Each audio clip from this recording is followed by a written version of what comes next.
Good morning students. SRM college of education Talwandi Rana Hisar की online classes में आप सभी का स्वागत है।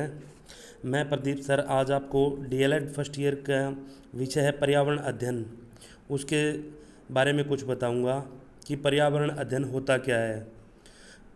स्टूडेंट्स, जैसा कि नाम से ही पता चलता है कि पर्यावरण कहीं ना कहीं हमारे चारों ओर के वातावरण से संबंधित है, जो कहीं ना कहीं हमें किसी न किसी रूप में प्रभावित करता रहता है। पर्यावरण शब्द दो शब्दों से मिलकर बनता है, परि जिसका अर्थ है चारों ओर, आवरण जिसका अर्थ है घेरे हुए। इस प्रकार पर्यावरण का अर्थ हुआ जो हमें चारों ओर से घेरे हुए है और जो हमारे चारों ओर विद्यमान है। इस प्रकार कोई भी बाह्य वस्तु जो हमें किसी न किसी रूप में प्रभावित करती है वो पर्यावरण का अंग है। हमारे वातावरण के अंदर मौजूद विभिन्न प्रकार के पेड़ पौधे, जल वस्तुएं, जीव जंतु आदि सभी कहीं न कहीं पर्यावरण के अंग होते हैं। होलैंड महोदय के अनुसार पर्यावरण एक ऐसा शब्द है जो सभी बाह्य शक्तियों, प्रभावों और दशाओं का कुल मिलाकर वर्णन करता है, जो जीवित प्राणियों के जीवन, प्रकृति, व्यवहार, विकास, उन्नति तथा परिपक्वता को प्रभावित करता है। यानी कि बाह्य सभी जो दशाएं कहीं ना कहीं हमारे जीवित प्राणियों के जो जीवन और व्यवहार को प्रभावित करते हैं वो सभी हमारा क्या है, पर्यावरण है। वुडवर्थ महोदय ने पर्यावरण के बारे में लिखा है कि पर्यावरण वह सब कुछ है जो व्यक्ति के पितृयक के सिवा बाकी सभी को प्रभावित करता है। इसमें वे सब बाह्य कारक शामिल होते हैं जिनका जब से जीवन आरंभ हुआ है मनुष्य को प्रभावित किया है। अब ये सब हम भली भांति जानते हैं कि मानव जीवन जब से शुरू हुआ है वो किसी न किसी रूप से प्रकृति पर निर्भर रहा है।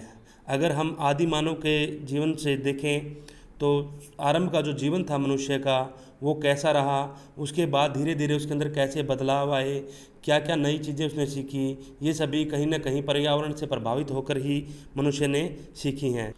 इसके बाद अगर हम पर्यावरण के घटक यानी कंपोनेंट्स ऑफ एनवायरनमेंट की बात करें तो यहाँ पे पर्यावरण के दो घटक बताए गए हैं। सबसे पहला जो है वो प्राकृतिक या भौतिक पर्यावरण, नेचुरल और फिजिकल एनवायरनमेंट, तथा दूसरा सामाजिक पर्यावरण, सोशल एनवायरनमेंट। प्राकृतिक पर्यावरण में वे सभी तत्व शामिल हैं जो हमें चारों ओर से घेरे हुए हैं और हमारे शारीरिक और मानसिक स्वास्थ्य को प्रभावित करते हैं, जैसे वायु, जल, भूमि, खाद्यान्न, जानवर, पक्षी इत्यादि। तो यह पर्यावरण दो प्रकारों में वर्गीकृत किया जा सकता है, जो पूर्वतः बन सकें रिन्यूएबल और जो पूर्वतः न बन सकें नॉन रिन्यूएबल। जो पूर्वतः बन सकने वाले घटक हैं उनका अर्थ ये होता है कि जो जिनको हम दोबारा प्राप्त कर सकते हैं, जैसे कि पानी, भूमि, पेड़ पौधे इत्यादि। लेकिन जो दोबारा न बन सकने वाले हमारे जो घटक हैं उसके अंदर हमारे खनिज पदार्थ शामिल होते हैं, क्योंकि ये ऐसी वस्तुएं हैं जिनका हम एक सीमित मात्रा में प्रयोग कर सकते हैं। क्योंकि अगर हम खदानों का अंधाधुंध प्रयोग करेंगे, खनिज पदार्थों का ज़्यादा इस्तेमाल करेंगे तो आने वाले समय में जो हमारी आने वाली पीढ़ियाँ उसके लिए शायद ये ना बचें। पर्यावरण को जैविकीय तथा अजैविकीय के आधार पर वर्गीकृत किया जा सकता है। जैविकीय हमारे पर्यावरण में सजीव तत्व होते हैं जैसे मनुष्य, पेड़ पौधे, जीव जंतु। अजैविकीय घटक अनऑर्गेनिक जो पदार्थ होते हैं जैसे कि carbon dioxide, oxygen, nitrogen, calcium, sulphur इत्यादि। यदि इन पर्यावरण के घटकों को अपने आप पर छोड़ दिया जाए तो पर्यावरण के सभी घटक अपने आप को संतुलन में रखते हैं, परंतु मनुष्य ने अपने लालच, अज्ञानता और लापरवाही कारण इनको और तथा पर्यावरण को सामाजिक पर्यावरण सामाजिक संबंधों से संबंधित होता है। इसमें मानव के समाज के साथ संबंध प्रकट होते हैं। मानव के मध्य सामाजिक, आर्थिक, राजनीतिक संबंध सामाजिक पर्यावरण के अंतर्गत आते हैं। परिवार में पति पत्नी संबंध, पिता पुत्र संबंध, सास बहू संबंध आदि विभिन्न संबंध सामाजिक पर्यावरण के अंग हैं। इसके अतिरिक्त मित्र मित्र संबंध, पड़ोसी पड़ोसी संबंध, वर्ग संबंध, राष्ट्र राष्ट्र संबंध आदि सभी सामाजिक पर्यावरण के अंग हैं। कहने का तात्पर्य यह है कि मनुष्य जब एक सामाजिक जीवन व्यतीत करता है तो उसे समाज में क्या करना पड़ता है, बहुत सारी जो संस्थाएं हैं उनके साथ में अपना मेलजोल स्थापित करना पड़ता है और उनसे विभिन्न प्रकार के व्यवहार करने पड़ते हैं। ये व्यवहार मित्रतापूर्वक भी हो सकते हैं, सामाजिक भी हो सकते हैं, आर्थिक भी हो सकते हैं, पर राजनीतिक भी हो सकते हैं। अतः इनका हमें समाज के अंदर रहते हुए पालन करना बहुत ज़रूरी होता है। प्राकृतिक पर्यावरण के जो घटक होते हैं उसमें जैविक, वनस्पति जगत, सूक्ष्म जगत, अजैविक, वायुमंडल, जलमंडल, स्थलमंडल, प्राणी जगत इत्यादि शामिल होते हैं।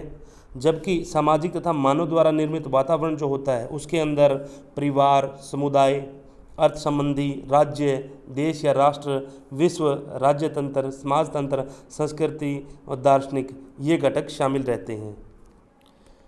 इस प्रकार हम ये कह सकते हैं कि पर्यावरण के मुख्य रूप से दो भाग होते हैं, पहला प्राकृतिक वातावरण तथा दूसरा सामाजिक या मानव निर्मित वातावरण। सामाजिक अध्ययन का मुख्य रूप से सामाजिक वातावरण से संबंध होता है।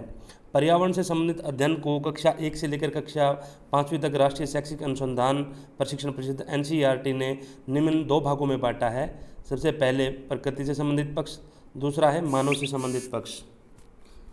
अब इन विषयों की शिक्षा देते समय हमें यह ध्यान रखना पड़ता है कि पर्यावरण के जो अध्ययन के भाग 1 है उसमें हम कहीं ना कहीं सामाजिक अध्ययन के बारे में समझते हैं, तथा पर्यावरण अध्ययन सेकंड के अंदर हम कहीं ना कहीं इन्वायरमेंटल स्टडी यानी विज्ञान साइंस के बारे में समझते हैं।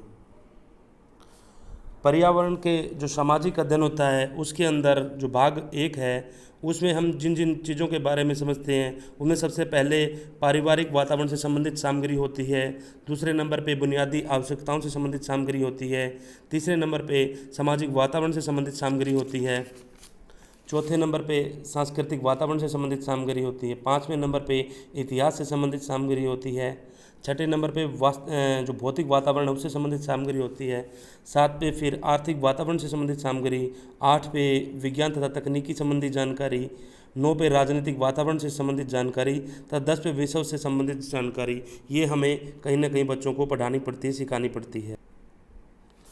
विज्ञान विषय है उसके अंतर्गत हम रसायन, भौतिकी, जैविकी, चिकित्सा शास्त्र, खगोलिकी, भूगर्भ विज्ञान आदि विषय शामिल करते हैं।